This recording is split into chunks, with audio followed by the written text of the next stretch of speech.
বর্তমানে আচ্ছা, যে মন্ত্রী কি বলে পোশাক, শুনুন। এই পোশাকে পুলিশ বাহিনী সন্তুষ্ট নয়। বর্তমানে পুলিশ নাকি পোশাকে সন্তুষ্ট না, মানে বর্তমান যে পোশাকটা আছে চৌকিদারি পোশাক, এটাতে নাকি সন্তুষ্ট না।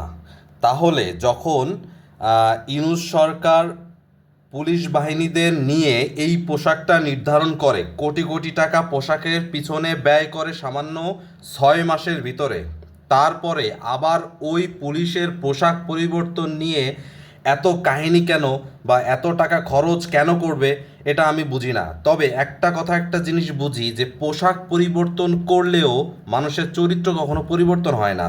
পুলিশের পোশাক পরিবর্তন যেটাই হোক, আগে হচ্ছে পুলিশের চরিত্র পরিবর্তন করতে হবে। তারা রাজনৈতিক চামচামি করা যাবে না, তারা রাজনৈতিক তোষামোদকারী করা যাবে না, তারা জনগণের সেবক হতে হবে। তাহলে ওই পুলিশের পোশাক যদি নাও থাকে, শুধুমাত্র স্যান্ডো গেঞ্জি পরেও যদি তারা ডিউটি করে, তারপরেও তারা জনগণের একটি বাহিনী হতে পারে।